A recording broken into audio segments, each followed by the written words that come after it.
Hello అండి, welcome to easy cooks. ఈరోజు మనము పచ్చి కొబ్బరితో ఐస్ క్రీమ్ని చేయబోతున్నాను. ఇలాగా నేను ఒక కొబ్బరికాయ మొత్తాన్ని తీసుకున్నాను.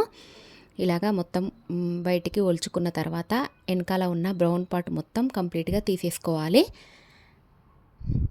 ఇలాగా అంతా రిమూవ్ చేసుకున్న తర్వాత ఈ కొబ్బరిని చిన్న చిన్న ముక్కలుగా కట్ చేసి పక్కన పెట్టుకోవాలి.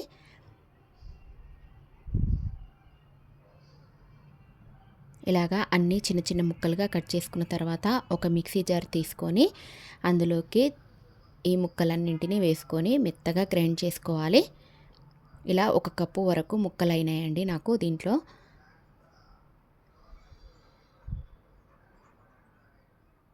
ఇలాగా మెత్తగా బ్లెండ్ చేసుకోవాలి. తర్వాత ఒక ప్యాన్ పెట్టుకొని అందులోకి 1 కప్పు వరకు పాలను తీసుకున్నాను. నేను ఇక్కడ కాచిన పాలే తీసుకున్నాను. నేను ఇక్కడ మరొకసారి వేడి చేసుకున్న తర్వాత 1 కప్పులోకి ఒక 2 స్పూన్ల వరకు కార్న్ఫ్లోర్ని తీసుకోవాలి. కార్న్ఫ్లోర్ వేసుకుంటే బాగా ఇట్లా క్రీమీ టెక్స్చర్ రావడానికి ఛాన్స్ ఉంటుంది. ఇలాగా ఉండలు లేకుండా చేసుకొని ఇలాగ కలుపుకోవాలి. పాలు కానీ నీళ్ళు కానీ వేసుకొని ఇలాగ ఉండలు లేకుండా కలిపి పక్కన పెట్టేసుకోవాలి. ఇలా కలుపుకున్న మిశ్రమాన్ని దీంట్లోకి పాలలోకి వేసేసుకొని ఇలాగా ఉండలు లేకుండా గరిటెతో కలుపుతూ ఉండాలి.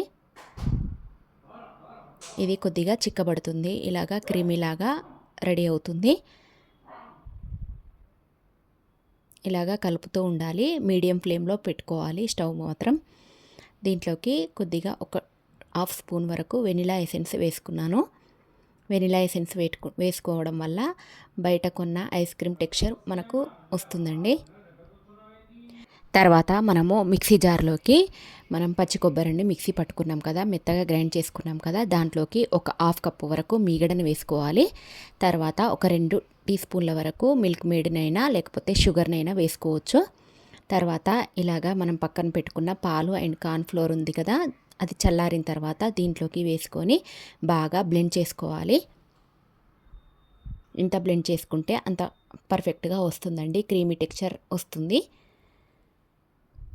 ఇలాగా మిక్సీలోంచి అంతా ఒక బౌల్లోకి తీసుకొని దీనికి ఒక ఫాయిల్ పేపర్ కానీ లేకపోతే ఏదైనా లిడ్ కానీ ఉంటే పెట్టుకొని మొత్తం కవర్ చేసుకున్న తర్వాత ఫ్రిడ్జ్లో ఒక 7-8 గంటల పాటు ఇలాగా ఫ్రిడ్జ్లో స్టోర్ చేసుకోవాలి. తర్వాత 7-8 గంటల తర్వాత ఇప్పుడు తీసి చూస్తున్నాను.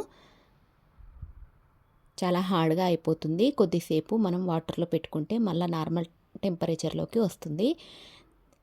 ఇలా చేసుకుంటే ఐస్ క్రీమ్ ఇంట్లోనే రెడీ అయిపోతుంది.